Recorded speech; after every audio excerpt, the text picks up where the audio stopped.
నమస్కారం. నేను డాక్టర్ శ్రీనివాస్ చెల్లిమెల సంస్కృతి కేరళ ఆయుర్వేద క్లినిక్ నుంచి మాట్లాడుతున్నాను. ఈరోజు మనం డిస్కస్ చేసే టాపిక్ వచ్చేసి మోకాళ్ళ నొప్పులు. అంటే మనం చూస్తుంటాం చాలామంది ఈ ప్రాబ్లమ్ నుంచి సఫర్ అవుతుంటారు కాబట్టి దీని గురించి ఈరోజు మాట్లాడదాం. అసలు మోకాళ్ళ నొప్పులు అంటే ఏంటి? ఎవరికొస్తాయి? ఎలా గుర్తించడము? దానికి చిట్కాలు ఏమన్నా ఉన్నాయా? దాని ట్రీట్మెంట్ గురించి మాట్లాడదాం. మోకాళ్ళ నొప్పులు అంటే పేరులోనే ఉంది. మోకాల్లో వచ్చే నొప్పులు అంటే ఏం జరుగుతాయి?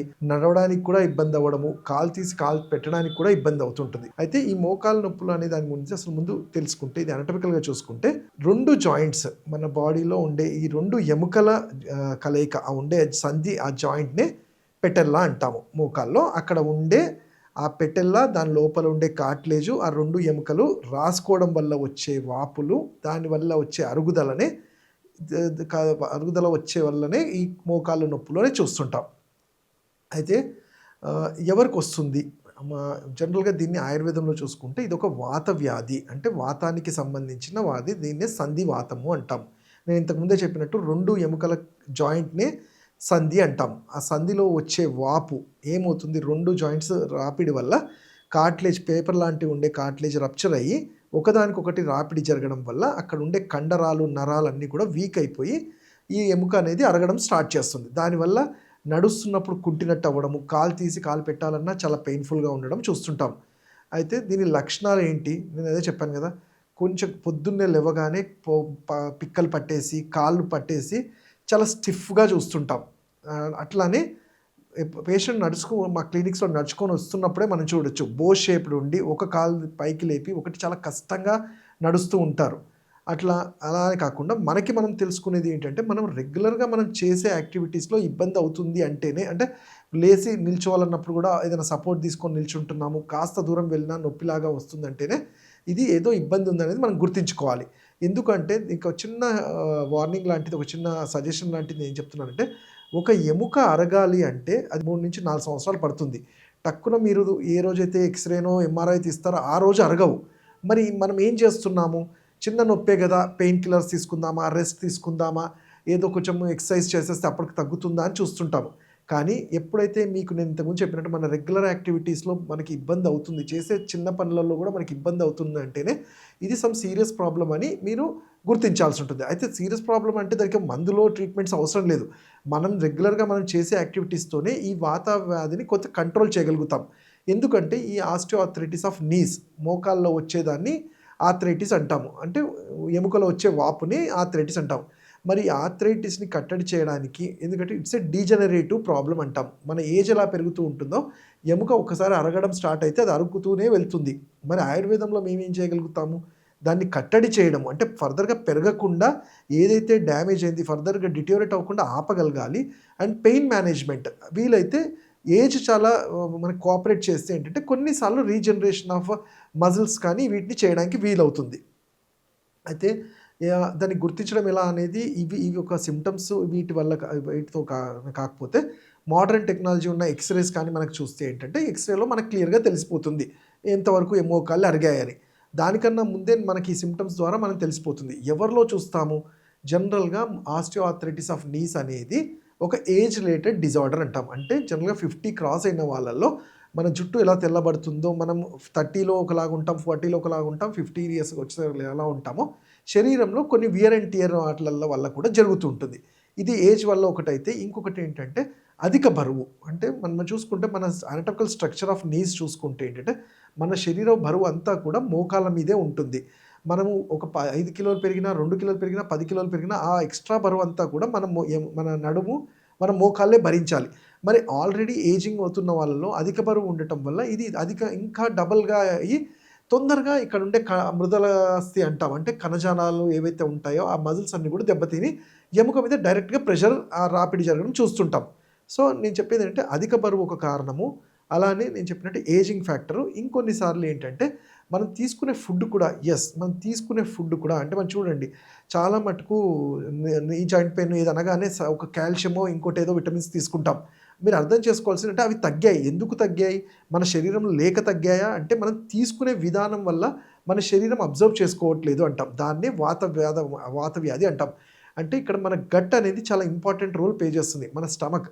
మనం తీసుకునే ఫుడ్ బాడీని సరిగ్గా డైజెస్ట్ చేసుకుంటుందా? మన జఠరాగ్ని, మన సిస్టంలో ఉండే ఈ అగ్ని మన ఫుడ్ని సరిగ్గా అబ్జర్వ్ చేసుకొని మనకి యూటిలైజ్ చేస్తుందా లేదా అనేది అబ్జర్వ్ చేయాలి. అంటే మీరు చూసుకుంటే దీని మూల కారణంగా చూసుకుంటే అంటే వినొచ్చు డాక్టర్ గారు ఏంటి మోకాలు అరిగితే మన డైజెస్ట్ ప్రాబ్లం ఏంటి అంటే ఎస్, మనం తీసుకునే ఫుడ్లోనే అన్ని న్యూట్రియంట్స్ ఉంటాయి. దాంట్లోనే మనం సపోజ్ మనం మునగాకు తీసుకుంటాము, మునగాకులో చాలా పుష్కలంగా సెలీనియం ప్రోటీన్స్ ఉంటాయి, కాల్షియం ఉంటుంది, D3 ఉంటాయి. ఇలానే కాదు, చాలా ఆవు నెయ్యి ఉంటుంది, ఆవు నెయ్యిలో కూడా మంచి కావాల్సిన పోషకాహారాలన్నీ ఉంటాయి. ఈ ఫుడ్ ద్వారానే మన బాడీకి రీచ్ అవుతాయి. కానీ మనం తీసుకునే ఫుడ్ కొన్నిసార్లు సరిగ్గా తీసుకోకపోవడము, లేకపోతే టైమింగ్ తీసుకోకపోవడము, లేకపోతే ఒకటే కైండ్ ఆఫ్ డైట్ ఏదో బయట ఫుడ్ తీసుకోవడము, హెవీగా నాన్ వెజ్ ఐటమ్స్ తీసుకోవడము, స్పైసీ ఐటమ్స్ తీసుకొని మన జఠరాగ్నిని మనం డిస్టర్బ్ చేస్తాం. సో దాని ద్వారా మన స్టమక్లో ఈ ఫుడ్ రీచ్ అయినప్పుడు అది సరిగ్గా అబ్జర్వ్ అవ్వక మనకు కావాల్సినట్టు అది బాడీని సర్క్యులేట్ చేసుకోదు. అలాంటప్పుడు ఈ సప్లిమెంట్స్ మీద ఆధారపడాల్సి వస్తుంది. ఇంకోటి, మనం D3 గురించి మాట్లాడినప్పుడు సన్‌రైజ్ అనేది మనకి ఫ్రీగా వచ్చేది.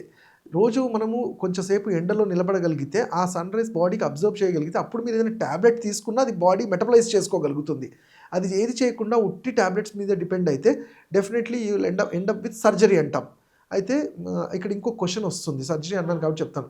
చాలామంది సార్ డాక్టర్ గారు నాకు మోకాలు అరిగిపోయాయంట ఆపరేషన్ చేయాలని వస్తుంటారు. అయితే ప్రతి అరిగిపోయిన మోకాలికి ఆపరేషన్ అవసరం లేదు. జనరల్‌గా ఆపరేషన్ చేయాల్సి వస్తే మేము కూడా సజెస్ట్ చేస్తాము. కాకపోతే మనం చేయాల్సినవన్నీ చేసి దానివల్ల మనకి రిజల్ట్ రానప్పుడే లాస్ట్‌గా ఇంకా ఏం చేయలేనప్పుడే ఫోర్త్ డిగ్రీ ఆర్థరైటిస్‌లోనే సర్జరీ అంటాం. మరి అక్కడి వరకు మనము టక్కున ఒక రోజులో వెళ్ళరు కదా! మన శరీరం అనేది చాలా సింప్టమ్స్ చెప్తుంది. మనం పట్టించుకోకుండా ఏదో పెయిన్ అనేది దాని మీదనే బేస్ చేసుకొని ట్రీట్మెంట్ చేస్తే తప్పకుండా ఈ ప్రాబ్లమ్స్ క్రియేట్ అవుతాయి. ఆ మాట ఎందుకు చెప్తున్నానంటే పెయిన్ అనేది ఒక సింప్టమ్ మాత్రమే. మీరు ఎముక అరిగింది అంటే దానికి నేను చెప్పే ఆయుర్వేద రీజన్ ఏంటంటే రస, రక్త, మాంస, మేద, అస్థి, మజ్జ, శుక్రము. మీరు చూసుకుంటే ఈ సీక్వెన్స్‌లో రస, రక్త, మాంసం మీద అస్థికలు అంటే సాంస్క్రిట్‌లో ఎముకల్ని అస్థికలు అంటాం. మరి మన lymphatic system, blood circulatory system, muscular system, nervous system, తర్వాత బోన్ సిస్టమ్, స్కెలిటల్ సిస్టమ్ వచ్చినప్పుడు ఈ ఐదో స్టేజ్‌లో ఉన్నప్పుడు 4 స్టేజ్‌లు మన బాడీ ఏం చేస్తుంది? దాన్ని ఎందుకు కట్టడి చేయలేదంటే మీరు దానికి తగినంత పోషణ గాని, దానికి తగినంత పట్టించుకోలేదు కాబట్టే ఈ 5థ్ స్టేజ్‌కొచ్చారు. ఈ 5థ్ స్టేజ్‌లో కూడా ఏదో పెయిన్ కిల్లర్స్ ఇవ్వడమో, లేకపోతే పెయిన్ ఒకటి తగ్గించగలుగుతామో, సింప్టమ్ తగ్గిస్తే జరిగే వ్యాధి అలానే ముదురుతూ పోతుంది. సో అందుకనే ఆయుర్వేదంలో ఇవన్నిటి కూడా వాతం కింద కన్సిడర్ చేస్తాం. అంటే శరీరంలో ఉధృతంగా పెరిగిన ఈ వాయువుని కట్టడి చేస్తే రక్త ప్రసరణ అలానే జాయింట్స్‌లో పేరుకుపోయిన సైనోల్ ఫ్లూయిడ్ అంతా ఏదైతే అరిగిపోయి డ్రై అవుతుందో దాన్ని కంట్రోల్ చేయడంలో హెల్ప్ అవుతుంది. అయితే మరి ఎలా డాక్టర్ గారు మనం గుర్తించడం ఎర్లీ స్టేజ్‌లో గుర్తించినా మరి ఏం చేయగలుగుతాం అంటే ఎప్పుడైతే మనకి మోకాల్లో ఇబ్బంది అవుతుంది అంటే ఫస్ట్ థింగ్ నేను చెప్పినట్టు అధిక బరువుని కంట్రోల్‌లో చేసుకోవడము. అలానే బ్యాడ్ హ్యాబిట్స్, బయట తీసుకునే ఫుడ్ హ్యాబిట్స్ ఇలాంటివి వాటిని మనం డిసిప్లిన్‌గా మేనేజ్ చేసుకొని వెయిట్ మెయింటైన్ చేసుకుంటూ ఎంతో కొంత వ్యాయామం రెగ్యులర్‌గా ఫిజికల్ వాకింగ్ అనేది ఉంటే అరిగిన తర్వాత కాదు, అరగక ముందు నుంచి కొంత స్ట్రెచింగ్ ఎక్సర్సైజెస్, స్ట్రెంథెనింగ్ ఎక్సర్సైజ్ చేయగలిగితే ఈ కండరాలు అనేవి వీక్ అవ్వవు. సరే ఇవన్నీ చేస్తున్నా మరి ఆయుర్వేదంగా ఏమైనా చేయగలుగుతారా అంటే మనం ఇంట్లో చిట్కాలు ఏమన్నా చేయగలుగుతామా అప్పుడప్పుడు వచ్చిన నొప్పుల్ని అలానే కట్టడి చేయడానికంటే సింపుల్‌గా ఆయుర్వేదంలో దీన్ని డ్రైనెస్ అన్నాం. అంటే మనం చూసుకుంటే ఒక చెట్టు డ్రై అయిపోతే మనం ఏం చేస్తాము, ఎక్కువ నీళ్లు గానీ లేకపోతే ఆయిల్ గానీ ఏస్తాం ఏదైనా డ్రై అయినప్పుడు డ్రై స్కిన్‌కి. అలానే ఎముకలు డ్రై అయినప్పుడు మరి లోపలికి ఏం చేయాలి, ఆవు నెయ్యిని రోజు తీసుకోవడం స్టార్ట్ చేయాలి. అలానే ఇంట్లో దొరికే ఆవు నెయ్యే సింపుల్. అలానే మనకి నువ్వుల నూనెని రోజు ఉదయం మోకాల్స్ బ్యాక్ సైడ్‌కి అప్లై చేసుకొని ఎండలో ఒక 5 నిమిషాలు, 10 నిమిషాలు ఉండగలిగితే ఆ ఆయిల్‌లో ఉండే మాలిక్యూల్స్ ఏవైతే ఉంటాయో కొంచెం ఆక్సిజనేట్ చేయడానికి హెల్ప్ అవుతుంది. అలానే విటమిన్ డి కూడా మెటబలైజ్ అవుతుంది. అలానే ఔషధాలు ఆయుర్వేదమైన ఇంట్లో చేసుకునే చిట్కాలు బాగా పెయిన్ ఉంది, ఇన్‌ఫ్లమేషన్ ఉంది అన్నప్పుడు ఇంట్లో దొరికేదే జింజర్. మనం అల్లము అంటాం, శొంఠి.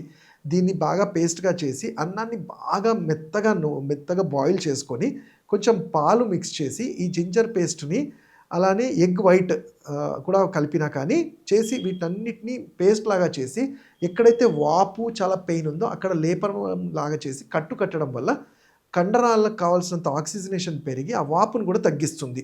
అంటే ఇవి పెయిన్ కిల్లర్స్ అవసరం లేకుండా మనం ఇన్‌స్టాంట్‌గా టెంపరరీగా చేసుకునేవి.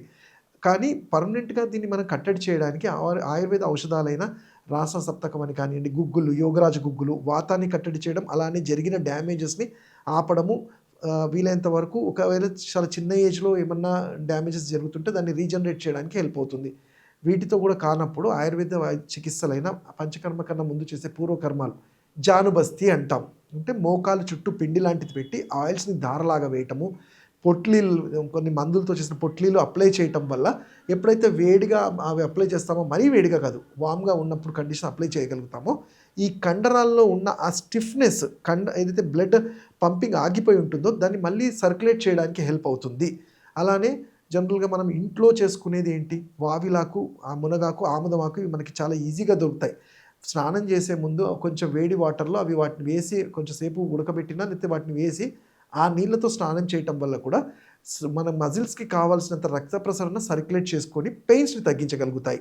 ఇంకా వీటి గురించి మీరు తెలుసుకోవాలి అంటే నన్ను ఆన్లైన్ కన్సల్టేషన్స్ కానీ, నన్ను హైదరాబాద్లో నా క్లినిక్స్లో కానీ నన్ను కలవచ్చు. నా నంబర్ 7658909501.